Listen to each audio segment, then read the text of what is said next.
Chers amis abonnés, bonjour, ravi de vous retrouver. J'espère que vous allez bien. Nous sommes aujourd'hui le samedi 23 août. Je vous retrouve aujourd'hui pour vous commenter un thème astrologique, un thème qui est rattaché à l'actualité, une actualité tragique, accablante. C'est le thème de Monsieur Jean Pormanov que vous avez sous les yeux. Jean Pormanov étant un pseudonyme, c'est cet homme qui est mort en direct sur les réseaux sociaux, qui a subi une foultitude de maltraitances en direct et qui a trouvé la mort dans la nuit du 17 au 18 août. Alors tout d'abord, je tiens à remercier Monsieur Didier Gélin, qui est un astrologue de grande qualité, pour avoir trouvé l'acte de naissance de Monsieur Jean Pormanov, car sans acte de naissance, c'est-à-dire sans information précise de date, heure et lieu de naissance, il n'y a pas d'astrologie possible. Donc je tenais à le remercier. Didier Gélin a réuni, mais alors, une foultitude de données de naissance, toutes à partir des actes de naissance, donc qui sont des sources que l'on peut considérer fiables. Voilà, donc je tenais à faire cette précision en ouverture. Et je le salue au passage, puisque Didier est un ami cher. Donc nous avons sous les yeux le thème de Monsieur Jean Pormanov, qui est un alias. Alors qu'est-ce qu'on voit? Monsieur Jean Pormanov était né, et oui, il faut parler au passé, le 26 janvier 1979 à 5h35 du matin à Wappy en France. Alors pourquoi j'ai décidé de vous commenter ce thème? J'ai réfléchi un peu avant, parce que je trouve que cette histoire-là, cette tragédie, est bien en adéquation avec notre époque, où nous vivons une époque de totale décadence, une époque mortifère, une époque, comment dirais-je, de narcissisme épouvantable. Et voilà, ce qui s'est passé là, cette mort en direct, en fin de compte, me ramène à ce film, je ne sais pas si vous vous souvenez de ce film qui s'intitulait, si ma mémoire est bonne, Le Prix du danger, avec Gérard Lanvin, il y avait Michel Piccoli et je crois Marie-France Pizier. C'était une émission en direct à la télé où un candidat était confronté à des épreuves dans lesquelles il pouvait trouver la mort. Voilà. Mais quelque part, là, on a la transposition avec les réseaux sociaux. Monsieur Jean Pormanov qui a subi une succession d'agressions, une succession de maltraitances en direct, le tout animé par des internautes qui étaient devant leur écran et qui se gargarisaient de tout ça en laissant leurs commentaires, en étant dans une surenchère, dont on voit le côté morbide, mortifère, épouvantable, dégueulasse de tout ça. Voilà. Il y a quelque chose là d'insupportable. Voilà. Et donc, le thème de Monsieur Jean Pormanov, qu'est-ce qu'il présente? Eh bien, on a un homme qui est donc né sous un soleil en Verseau, avec un ascendant Sagittaire. Alors les positions, je vais vous les énumérer. Donc on va partir du lever, l'ascendant qui correspond au lever, au lever du jour, le lever du soleil. Là, le son d'astrologie, vous voyez, il est né à 5h35, 4h35, temps universel, le soleil, vous voyez, est en dessous l'axe de l'horizon. Le soleil n'est pas encore levé. Donc on va partir du lever. Il est né avec une conjonction Vénus-Neptune au lever, donc angulaire à l'ascendant, valeur maison 12, un Uranus en Scorpion, un Pluton Balance, Saturne Vierge, Jupiter Lion, on continue, Soleil Mars Verseau, Mercure Capricorne, Lune Capricorne. Voilà la position des planètes pour son ciel de naissance. Alors on voit un Soleil conjoint à Mars en Verseau. Sous la maîtrise donc d'Uranus, lequel Uranus est dans le signe du Scorpion, dans son signe dit d'exaltation, et donc sous la maîtrise de Pluton, lequel culmine angulaire à son milieu du ciel, qui donne une tonalité, une teinte plutonienne à son destin, au cap, à l'orientation qu'il donne à sa vie. Et on voit que ce Pluton-là entretient un sextile à sa conjonction Vénus-Neptune, valeur maison 12. Donc Pluton-Neptune aspecte Vénus, et Vénus qui est la maîtresse de son milieu du ciel et de Pluton. Or Vénus, qu'est-ce que c'est? Je vous en parle souvent, c'est la planète de l'amour, la planète de l'harmonie, de l'équilibre, une planète pacifique. Elle est conjointe à Neptune en maison 12, donc elle prend les valeurs de Neptune qui sont des valeurs très irrationnelles, qui sont des valeurs d'un idéalisme profond, donc c'est plutôt une configuration, je dirais, peu agressive, peu belliqueuse, cette conjonction Vénus-Neptune au lever conjoint à l'ascendant qui marque son moi profond. Et donc on a cette conjonction-là. Et puis, qu'est-ce qu'on voit? On voit que cette conjonction Vénus-Neptune envoie un carré à Saturne. Alors, Saturne est au carré de la conjonction Vénus-Neptune. Alors là, on a tout à fait la configuration d'une passivité, d'un état plutôt de soumission, un état victimaire. Je m'explique. C'est Saturne-Neptune. Alors vous m'avez entendu parler de Saturne-Neptune avec la renaissance du cycle actuellement, hein. Et Saturne-Neptune, c'est ça, c'est l'aspect, quelqu'un qui va subir le poids, le joug d'une force qui va venir l'écraser, qui va venir le soumettre. Saturne-Neptune, c'est une configuration plutôt passive, plutôt chtonienne, de basse tonalité. Donc on voit que c'est quelqu'un qui était plutôt, qui n'avait pas forcément toujours la ressource pour se dresser contre, mais qui avait plutôt une aptitude à accepter, à encaisser et, on va dire, à tolérer. Vénus-Neptune, c'est une configuration de tolérance, mais la tolérance, elle a des limites, et puis quand la tolérance bascule dans une forme de résignation, on est dans une autre dimension. Et on voit qu'on a ce carré-là qui se met en place. Et sur le plan astrologie mondiale, Saturne-Neptune, comme je vous l'ai souvent dit, c'est le soulèvement des opprimés, des victimes, qui n'en peuvent plus et qui à un moment donné se rassemblent pour faire entendre leur voix. Et d'ailleurs, le 10 septembre prochain, c'est ce qui va se passer. Mais là, je reviens à mon propos, hein, je ne vais pas me décentrer. Donc on voit qu'il est né avec une conjonction Vénus-Neptune, qui est plutôt une conjonction pacifique. Il est habité dans ses profondeurs par cette configuration. À ceci s'ajoute le Soleil qui marque l'ego, l'énergie, la pulsion de vie. Son cœur bat dans le signe du Verseau et il est conjoint à Mars. On a une conjonction Soleil-Mars, deux planètes de feu. Or, le cœur de son être est conjoint à Mars, c'est-à-dire que c'est quand même une planète, Soleil-Mars, qui peut donner évidemment de l'énergie, de la vitalité, mais en même temps, Mars tourne son tranchant vers le cœur, le Soleil. Donc c'est une configuration qui peut être une configuration de blessure, d'agression. Et on voit que cette conjonction Soleil-Mars là est opposée à Jupiter en Lion. Jupiter qui est le maître de son ascendant Sagittaire et qui maîtrise la conjonction Soleil-Neptune. Un maître d'ascendant maîtrisant Neptune-Vénus dans la maison 8. La maison 8 est quand même une maison qui tend à affaiblir les planètes qu'elle contient. C'est une maison qui est liée à l'origine au Scorpion, à la maison de Pluton. Et ce Jupiter-là s'oppose à sa conjonction Soleil-Mars. Nous avons là le complexe spectaculaire. Jupiter amplifie ce qu'il rencontre. On a là donc quelqu'un qui avait certainement une problématique avec l'autorité et la prise de pouvoir. Et Mars est une planète qui blesse, qui agresse. Et Mars, dans son thème, est le maître d'Uranus. Car n'oublions pas que Mars a également maîtrise sur le signe du Scorpion et il est également maître de son fond du ciel.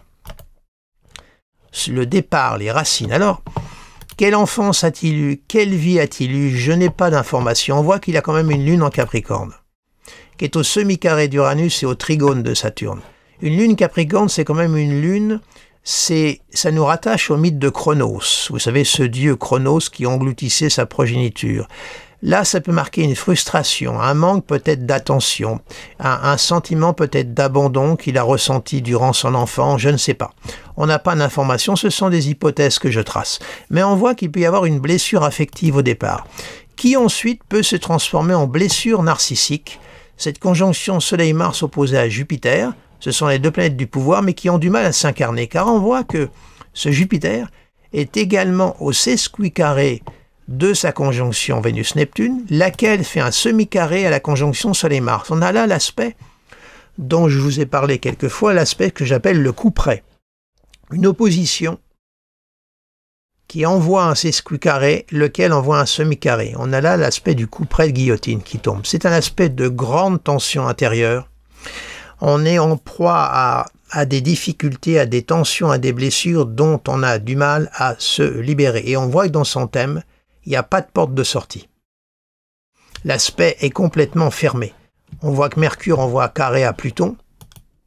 Vous voyez, hein? Et Mercure est dans l'opposition large et dissociée de Jupiter. Mais on voit que cet aspect-là, le coup près, hein, avec le semi-carré qui se met en place ensuite, il n'a pas de porte de sortie. Il est vraiment verrouillé. Et là, on a tout. On a le Soleil qui marque l'ego, le maître d'ascendant qui s'oppose l'un à l'autre. Donc c'est comme s'il y avait une dissociation chez lui, un combat intérieur. Mars qui vient donner sa blessure. Hein. Alors, qu'est-ce qui s'est passé? Comme la conjonction Soleil-Mars est sous la maîtrise d'Uranus, Uranus est une planète qui est liée au multimédia, hein, qui est tournée vers le futur. Il était sur les réseaux sociaux, ce qui correspond parfaitement à la tonalité d'aujourd'hui. On a un Uranus maison 11. On voit que l'entourage était uranien, c'est pas forcément l'entourage le plus tendre. C'est un entourage marginal. En plus, en Scorpion, ça peut donner un côté outsider, c'est-à-dire que on coupe la ligne jaune, on cherche à se démarquer. On va s'imposer en s'opposant avec des valeurs urano-plutoniennes. Veuillez m'excuser. Or, si on tient compte des transits qu'il connaît actuellement, on s'aperçoit que Pluton, là, a transité pendant quelque temps, est venu très proche de son Mars natal, et l'Uranus, lui, est ici, au trigone de sa conjonction Soleil-Mars et au sextile de son Jupiter natal. Uranus-Pluton. Et il a un Uranus plutonien dans son thème. Et Uranus met en lumière. Alors évidemment, il a été mis en lumière.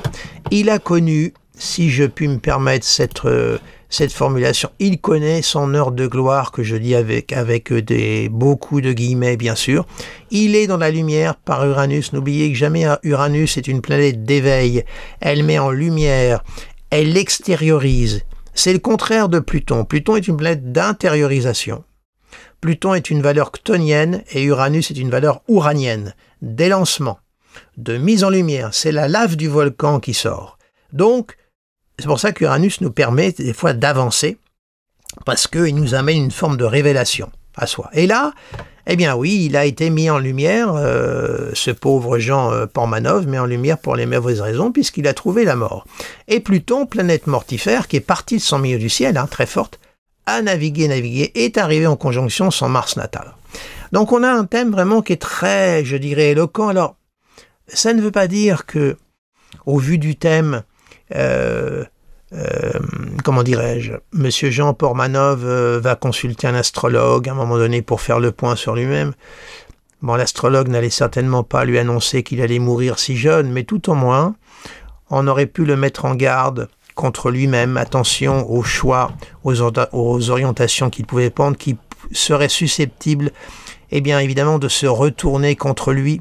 Voyez-vous, puisque Mercure, la maison 7 étant Gémeaux, sous la maîtrise de Mercure. Le Mercure est en Capricorne et on voit qu'il est au carré de Pluton.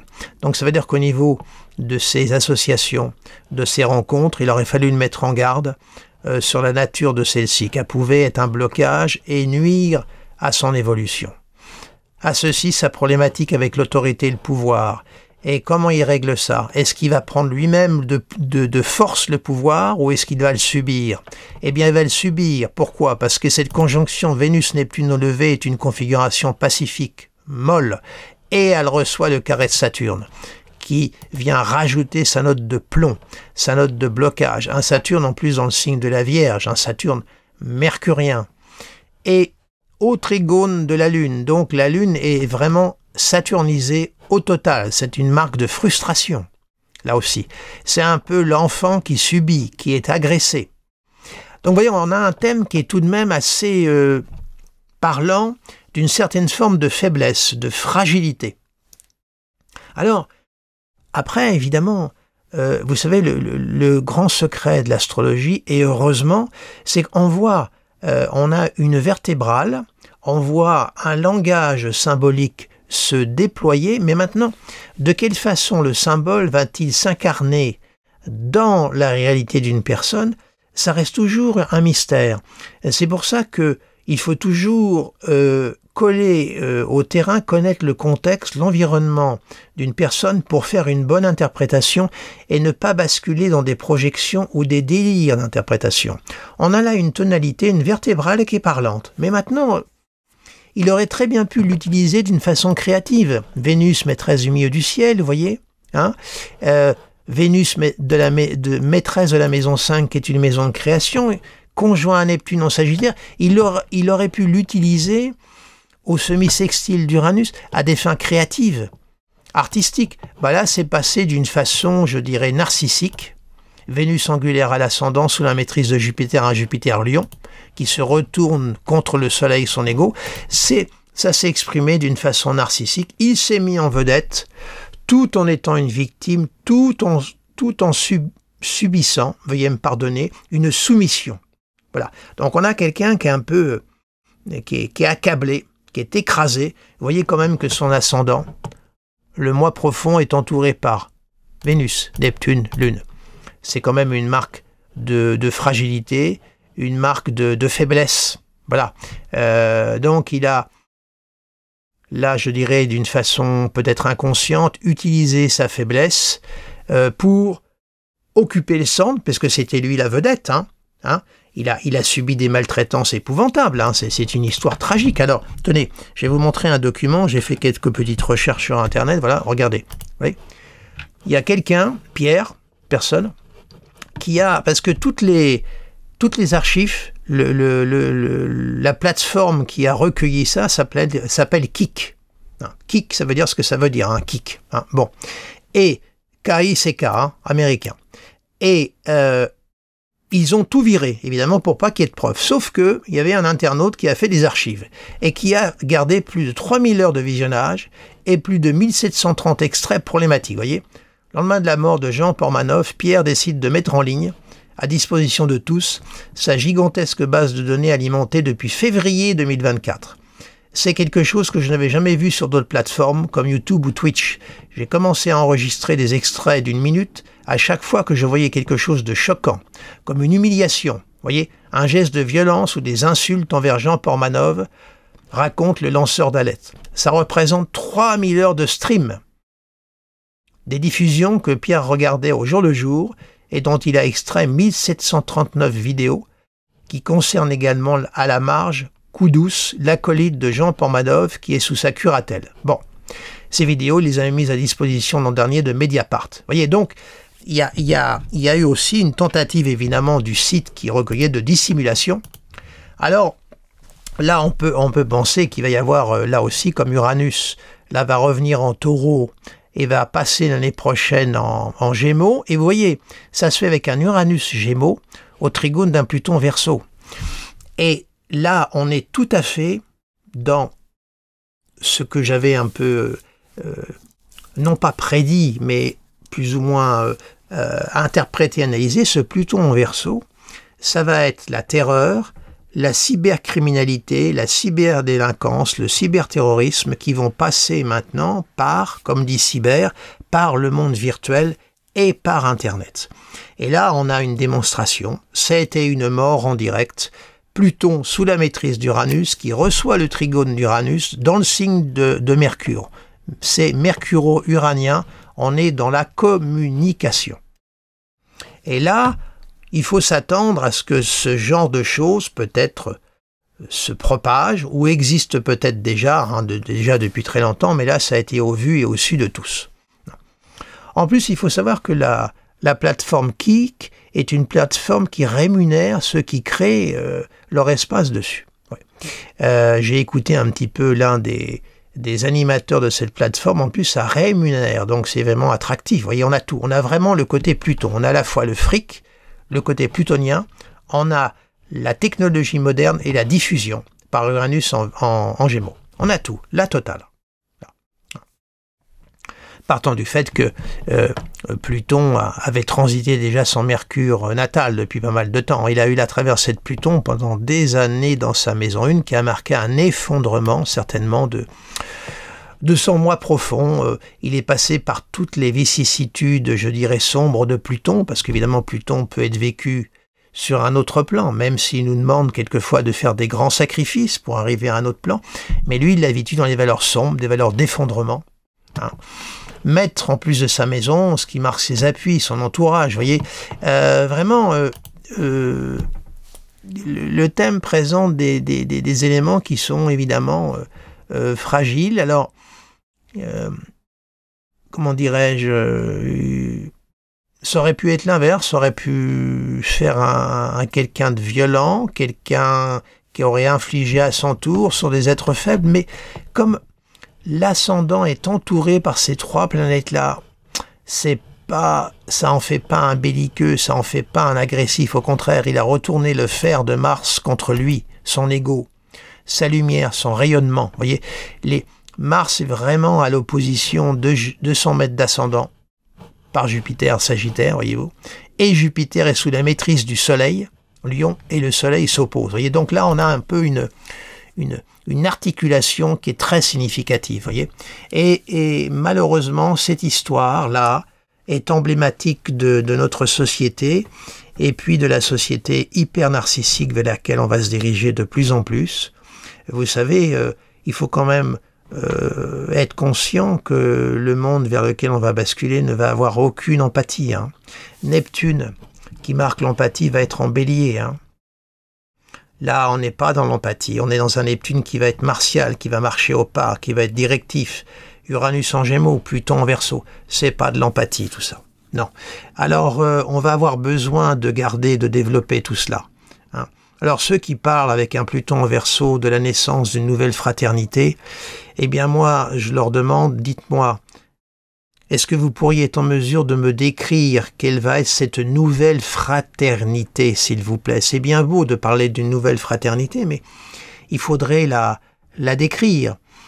Alors évidemment, il y a toujours des poches de résistance, des poches d'éveillés, Pluton en Verseau sous la maîtrise d'Uranus.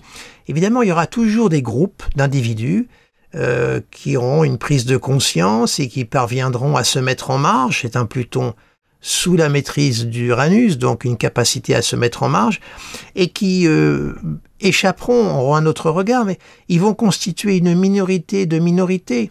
Ça ne va pas changer la face du monde, tout ça. Vous comprenez? C'est toujours la même chose. Donc, voilà, alors je trouve que cette histoire, et puis le thème de cet homme, est assez emblématique de l'époque dans laquelle nous sommes. Vous voyez, même le soleil, vous voyez, est le maître de la maison 8. Vous voyez, soleil maître de 8, projeté là, en 2.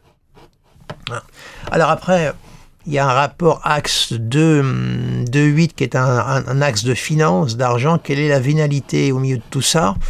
Il faudrait voir aussi si il n'y avait pas une part vénale d'argent dans tout ça aussi qui a alimenté le fait qu'il s'est prêté à tout ça, qu'il a accepté d'être la victime, le bouc émissaire, comme on dit, celui qui va subir. Est-ce qu'il a accepté tout ça par vénalité? Je ne sais pas.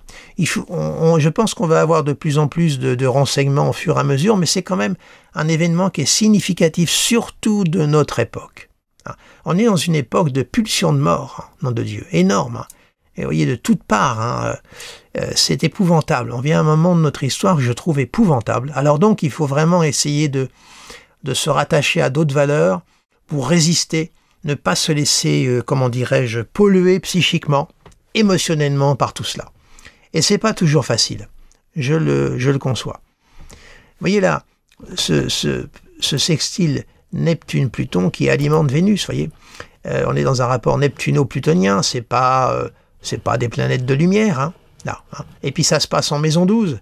La maison 12 est une maison qui renferme, ça se passait sur les réseaux sociaux, c'est quelque chose de circonscrit, de clos, ça passait sur un écran.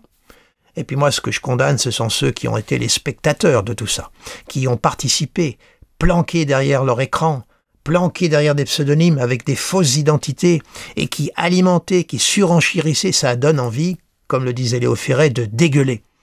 On a une époque en plus de pleutre, de gens qui avancent planqués derrière des pseudonymes, des fausses photos de profil, et ça donne des leçons à l'humanité entière et ça participe à cette boue, à cette décadence. Moi, c'est à vomir tout ça, c'est à vomir. Excusez-moi, mais il y a des moments où j'en peux plus. Bon, bah écoutez, je vais arrêter là ma déferlante. Vous m'excuserez, je suis sorti des normes d'une interprétation, je vous ai fait part de mes sentiments. Je trouve ça d'une tristesse, d'une tragédie inouïe, ce qui s'est passé là. Et sur le Darknet, qui est symbolisé par Neptune-Pluton, à mon avis, il doit y en avoir aussi. Hein. Bref, réseau de pédophilie, réseau de tout, là, c'est pas possible. Bref, alors écoutez, je vais Brésil là. Nous sommes samedi, c'est le jour de Saturne, mais demain c'est dimanche, c'est le jour du soleil. Donc écoutez, je vous souhaite un beau week-end. Si vous êtes encore en vacances, profitez-en parce que ça y est, on arrive à petite foulée mais rapide vers le mois de septembre. La rentrée des classes, quand on voit les enfants avec leurs sacs à dos, je les vois passer sous ma fenêtre, je me dis ça y est, c'est la rentrée. Ça ne va pas tarder, ça y est, c'est reparti.